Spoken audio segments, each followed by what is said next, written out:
Oh, man. Christmas chainsaws, ho ho no, and other Santa moments gone terribly, terribly wrong. Today, we're back for another round of breaking down and reacting to all of the terrifying medical scenes and unhinged holiday injuries from Terrifier number 3. Let's dive right in.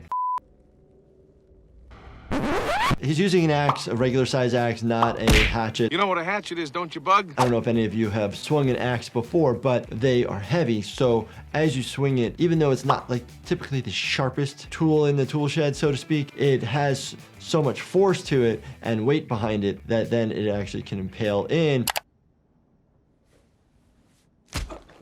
Oh, I literally jumped at the noise.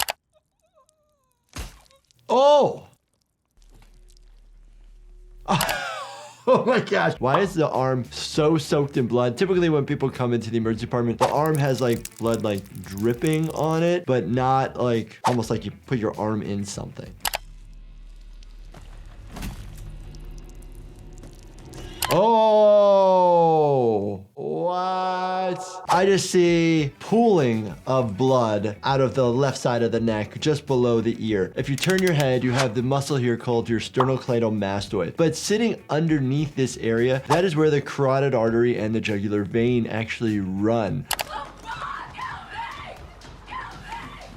Oh, man. Oh, man. Mid-back, either probably one side or the other, could cause fractured ribs on that side, could cause a fracture of multiple spinous processes, as well as maybe some of the vertebrae all the way around. Plus or minus, will this cause lung bruising or hemopneumothorax on either side of the lung, depending on where it's hit. Ouch. So the axe got stuck as she flew off. I always say don't pull it out. He forced it out at this point, so there's nothing to do. Minus get out of the situation. What? Mid-abdominal injury with an axe around your belly button or so. A lot of intestine, omentum, which is the overlying tissue.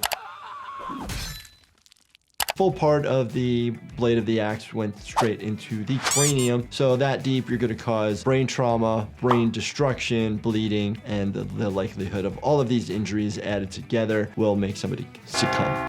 Hey, are you real? Yeah, get away. Oh! Stab wound to the left side of the neck. I've spoken about many times. It's a very vulnerable area. There's 3 zones of the neck where we discuss injuries, and zone 2, which is all the soft tissue type area, is very dangerous. Oh, man. Straight through the hand. Just feel that. Ah. It can go straight through the metacarpals of the hand. So those are the bones of the hand part versus your fingers, which are phalanges. We call them phalanx, which is very fancy because on the feet, they're called the metatarsals. Between you have your muscles, nerves, and vessels. Vessels. What? He bit off a finger. I've actually yet to see somebody bite off another person's finger. I've seen people bite off people's ears. They say the amount of force it takes to break somebody's finger is like biting into a carrot. Do I believe that or not? Probably not.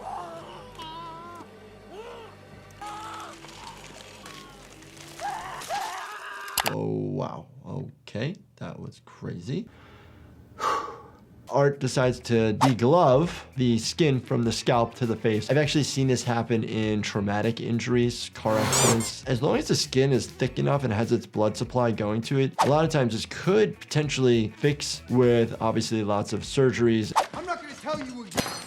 Oh! We don't know exactly where he got shot, but he does go grabbing a neck instantaneously, most likely an injury to that area. There are so many areas where things can go massively wrong, or it can just be as simple as a flesh wound causing some superficial bleeding and discomfort.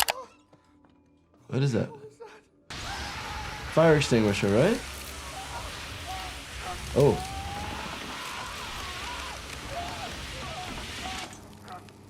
Ow. So I do know that there are multiple different types of fire extinguishers, but I didn't know specifically that there are ones that have like cooling, almost like freezer burn or like dry ice burn, where you're like freezing the tissue. Oh, is he like gonna break it? Oh, wow, okay. Ouch. The skin just breaks off and we actually see bones underneath. If it is totally frozen, maybe it looks like this, but it looks like there's nothing on these bones, super clean. Maybe since it's so frozen, it actually cracks all the way up.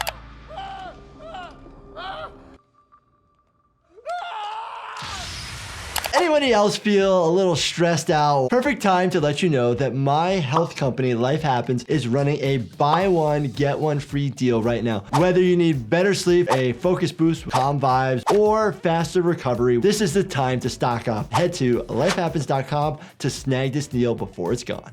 Get the out. Oh, geez. Don't come back. Anybody not really get worried that there's like red stain on the beard and the shirt? I don't know. Bloodborne pathogens, exposure to other people's blood. You have to be aware of that. You're at increased risk. You don't know if somebody has HIV, hepatitis B or C. Art's teeth. They're a little stained. They're a little dark. All look pretty sharp. Just make sure good oral hygiene.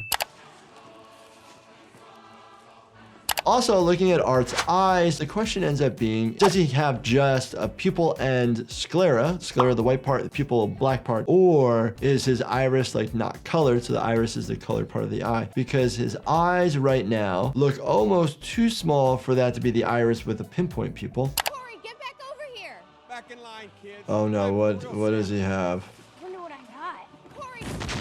Oh my gosh. At most ERs, especially in the United States, we don't see a significant amount of explosive injuries, but we do see some barbecue grill that goes up in flames from an explosion of like propane, or different types of gas tanks that might actually explode. Okay, that's really messed up. When you have such an explosion like this, you could have a pneumothorax that occurs. So pneumothorax is a collapsed lung, which basically is air around the lung, which then will compress it down and not allow good gas exchanges of the air in and out, thus making your tissue hypoxic. Sometimes we see other types of injuries. We manage them all very similarly. You will get potentially distracted by what you see in the sense of burned flesh, somebody screaming in pain, but the biggest things you always have to worry about is airway, breathing, circulation, and they're all done at the same time. Make sure they have an airway, make sure they have breath sounds and breathing, and that they're not bleeding out.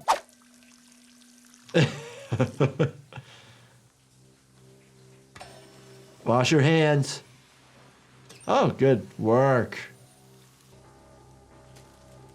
Wash hands, but blood is still there. That does happen. Blood does stain, especially clothes. So it takes a little bit to get out. So make sure if you do get blood accidentally on your clothes that you take care of it right away versus letting it sit. Shit. Oh, a chainsaw. Great.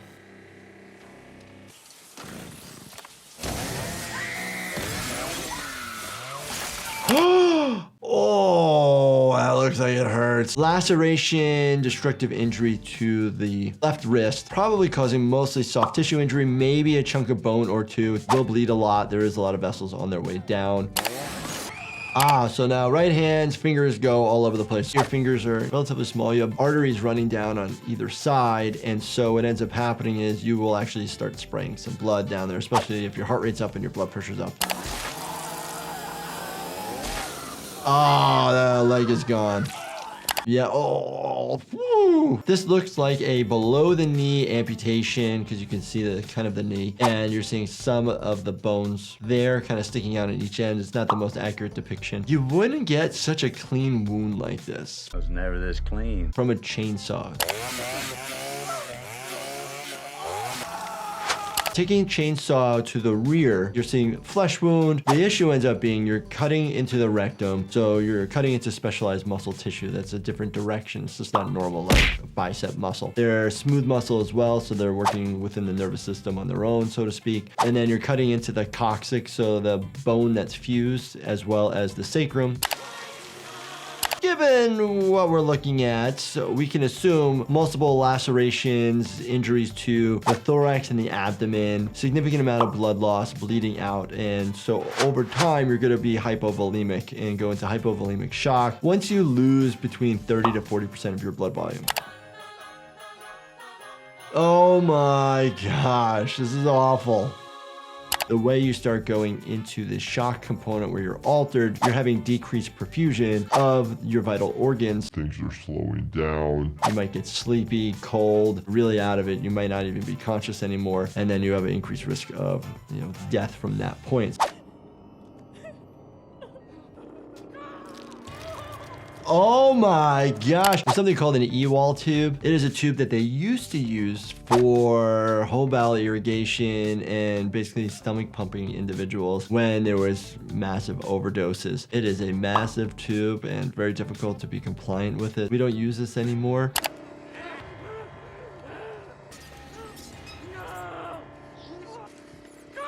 Oh my gosh.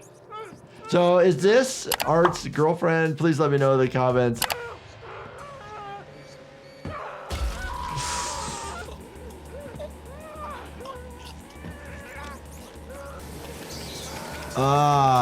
I was wondering what they were going to use the heat for. It makes the rat run away from it, so then it's going to go in a different direction. Historically, rodents have been used in different types of nefarious acts where you're punishing somebody, so to speak, and put cages on abdomens where they have to eat through the abdomen.